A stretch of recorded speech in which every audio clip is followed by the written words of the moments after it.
pantubos ay pera na hinihiling na kabayaran para mapalaya ang isang tao mula sa pagkidnap o pagkabihag. At kung minsan, ang hindi pagkakaloob sa hinihiling na pantubos ay nagiging sanhi ng kamatayan ng bihag. Alin kaya ang higit na mahalaga? Ang buhay o ang ransom? Iyan po ating alamin sa pagsimula ng pagsubaybay natin sa kasong ito. Mula sa kunanan sa Pilipinas, DZRH. Ito sa RH11 Ray Sibayan. Tuloy-tuloy sa pagbabalita. Tuloy-tuloy sa serbisyo. Sama-sama tayo, Pilipino.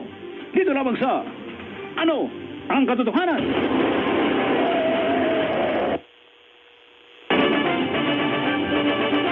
Flash Report. Flash Report! Baba! Lumabas ka sa kotse! Bakit mo... Labas! Bakit mo ba kinatang sakyan ko rito sa highway? Bakit mo ako tinututukan ng baril? Halika ka! Aray ko! Nandiyan ka sa sasakyan namin! Huwag kang papala! Bilis! Tayo na sa safe house!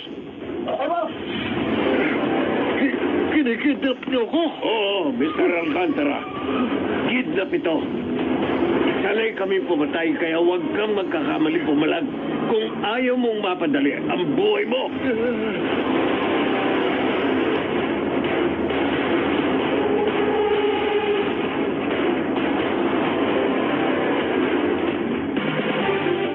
Isang negosyante ang dinukot sa highway ng isang grupong pinaniwala ang mga miyembro ng Kidnap for Ransom Syndicate at sa kasalukuyan ay nagsasagawa ang otoridad ng manhunt operation para mahuli ang mga suspect at may ligtas ang kidnap victim. Antabayanan po ang mga susunod pang detalye ng pag-uulat natin tungkol po sa usaping ito. Mula sa kunanan sa Pilipinas, DZRH. Ito sa RH11 Ray Sibayan. Tuloy-tuloy sa pagbabalita. Tuloy-tuloy sa serbisyo. Sama-sama tayo, Pilipino. Dito lamang sa Ano ang Katotohanan? Dario, narinig mo yung katatapos ng ibalita? Oo, Cecil. Narinig ko bago mo in-off ang radio. Ay, mabuti. Maaga ka nakauwi ngayon dito sa bahay. Lagi naman ako maaga nakakauwi. Basta okay ang takbo ng nating negosyo. Eh, nakakatakot kasi. Ang lalakas ng loob ng mga kidnapper. Kahit araw na araw nang bibiktima sila. Kasi may ibang tao na sa halip magtrabaho ng parehas, namimerwisyo ng kanilang kapwa para magkapera. Pera ang target ng mga kumidnap sa negosyante? Wala na may ibang target ang mga kidnapper kundi ipatubos ang kanilang nakikidnap. Ay, kawawa naman ang mga nabibiktima ng kidnap. Eh, ikaw, mag-iingat ka, ha? Siyempre naman. Talaga lagi ako nag-iingat para hindi ako makidnap. Alam mo namang ikaw lang ang inaasahan namin ng nag-iisang anak natin. Huwag kang mag-alala. Hindi ako papayag na ang mga ari-arian at ipon natin sa bangko nang patagal kong pinaghirapang ipundar, ibang tao ang makikinabang. Lalo pa ang mga kriminal na kidnapper. Ang mga kriminal na miyembro ng sindikatong Kidnap for Ransom. Mga pusakal na kriminal kami mga kumidnap sa'yo. Kapag hindi nagbigay ng ransom money ang mga kamag-anak mo, kapalit ng iyong kalayaan, hindi ka na makalalabas dito ng buhay. Wala kayong makukuha ni isang kusing sa mga kamag-anak ko. Papayag ba naman kami ng mga kagrupo ko na wala kaming mapala sa ilang araw na pagmamanman namin sa'yo? Bago ka namin dinukot? Bago niyo pa ako dinukot, pinagbilinan ko na silang wag na wag nila akong tutubusin kapag nakidnap ako. Kaya pala nakikipagmatigasan sa akin ang mga kamag-anak mong tinawagan ko. Kahit pinagbantaan ko silang papatayin ka namin kapag hindi ka nila tinubos. Patayin niyo na ako kung gusto niyo.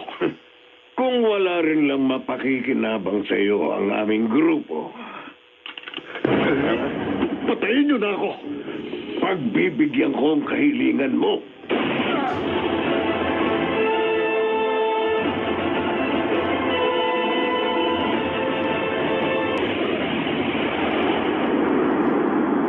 Gaya ng inaasahan ko, hindi na nakauwi ng buhay sa kanyang pamilya si Mr. Alcantara. Ang businessman na inireport dito sa presinto na dinukot nung nakaraang linggo. Siyang may-ari ng katawang natagpo ang may tama ng bala sa ulo habang palutang-lutang sa dagat. Dahil ang mga kamag-anak niya, nakipagmatigasan sa mga kidnapper. Walang konsensya mga kidnapper na pumatay sa businessman. Pinatay nila ang biktima dahil hindi nagbigay ng pantubos sa kanya yung mga kamag-anak niya. Okay, malaking problema ng autoridad yun, sir. Grupo naman ng kidnapper. Totoo yan. Kaya kikilos tayo mga kasama. Kahit pamalagay sa panganib ang ating buhay, gagampanan natin ang sinumpaan nating tungkulin. Gawin natin ang lahat para matuldukan ang masamang gawain ng mga grupong nasa likod ng mga krimeng kidnap for ransom.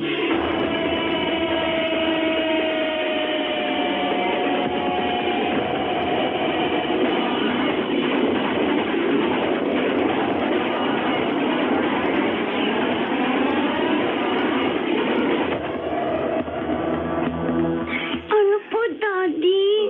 Hindi na po tayo tutuloy sa resort na na-schedule na pupuntahan natin next month. Hindi na, Abby. Bakit po? Nasa labas kasi ng Maynila ang resort na yon. Pero maganda daw po doon. Maraming amenities, sabi ng ilang classmates ko na nanggaling na doon. Pero may mga liblib na lugar na dadaanan papunta ron. Nakakapunta po doon ng ibang tao.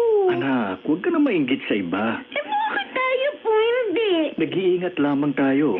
Marunong naman po kayo magmaneho, gaya ng parents ng mga classmates ko eh. Anak, businessman itong daddy mo.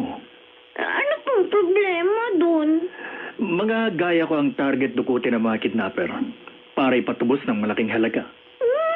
Pinagyabang ko pa naman sa mga classmates ko na pupunta rin yung family natin sa resort na napuntahan nila. May swimming pool naman tayo na pwede mong pagtsagaan para makaiwas tayo. Lalo na ako na makidnap ng masasamang tao. Pero... Anak, 10 taong ka na. Sa edad mo yan, dapat madali ka na makaintindi. Walang masama kung mag-iingat tayo, ha? Daddy... Okay?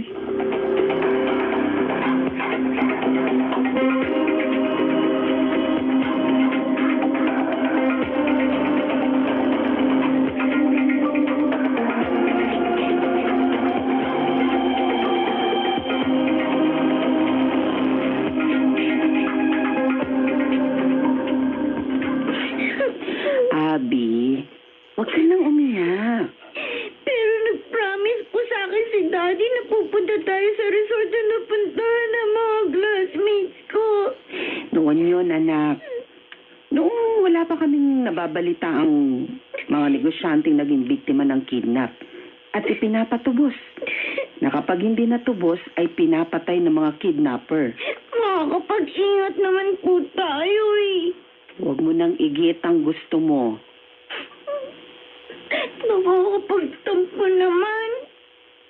Anak, huwag kang maghihinanakit sa daddy mo. Asang-asa po ako na makakarating sa resort na gustong-gusto kong puntahan. Alam mo, pasalamatan na lamang natin na responsableng padre de pamilya at good provider ang iyong ama na ibibigay niya sa atin ang lahat ng ating mga pangangailangan. Mommy! At dapat tayong magpasalamat, maingat ang daddy mo. Iniiwas niyang malagay sa panganib ang ating buhay para hindi tayo mabiktima ng mga masasamang tao.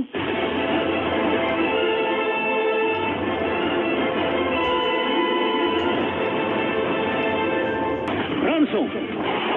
Dito lamang sa Ano ang Katotohanan?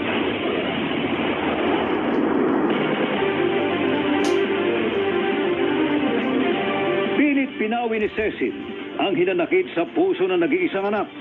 Gayunman, naghinga pa rin ng sama ng loob si Abby sa kanyang lola. Ating ipagpatuloy pagsubaybay sa kasong ito. Mula sa kananan sa Pilipinas, DZRH. Ito sa RH11 Ray Sibayan. Tuloy-tuloy sa pagbabalita. Tuloy-tuloy sa serbisyo. Sama-sama tayo, Pilipino. Dito lamang sa Ano ang Katotohanan? Abi, paborito mo yung mga meriendang niluluto ko. Kaya lagi kang dadalaw sa akin. Madalas naman po akong dumalaw sa inyo, Lola. mula nang mamatay si Lolo at mapag-isa kayo dito sa bahay niyo. Kasi malapit lang po dito sa inyo yung bahay namin. Pero wala po kung anong kumain ngayon. Huwag mo sabihin, kahit sinabihan ka na ng mami mo, na huwag kang maghinanakit sa iyong daddy. Nagtatampo ka pa rin sa kanya. Alam ko po, gusto niyo sundin ko lahat ng sabihin ni Mami sa akin. Ay, kasi nga. Kasi po anak niyo si Mami at mahal niyo siya. Hindi lang yun. Ako ang nagpalaki sa mami mo. Kaya kabisado ko siya. Ang higit na makabubuti lamang ang gusto niyang mangyari. Pero nung hindi po natupad yung promise sa akin ni Daddy na magpunta kami sa resort, napahiya po ko sa mga classmates ko. Nako, Abi. Huwag mo nang ipilit ang gusto mo. Kaya ang iba po sa kanila, nangangantyaw sa akin. Ano bang pipiliin mo? Ang kantsaw ng mga kaklase mo? O magalit sa iyo ang iyong daddy?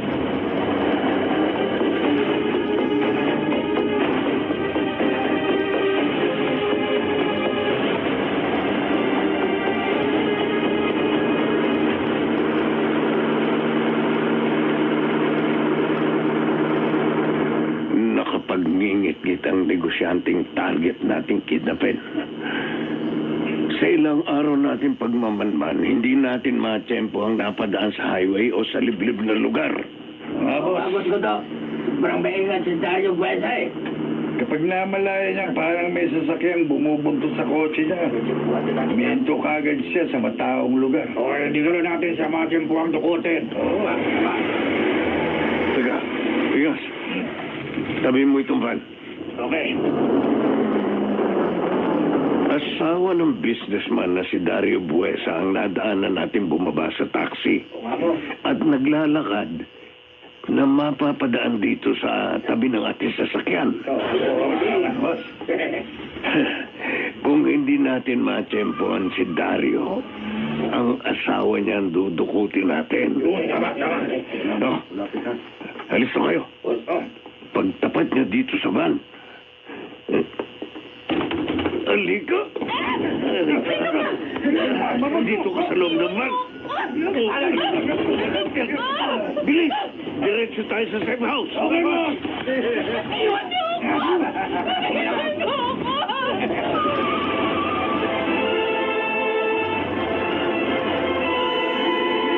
Tagumpay kaya ang mga pusakal na kidnapper sa pagdukot sa asawa ng businessman na si Dario Buesa? Mga nagsiganap, Bobby Cruz.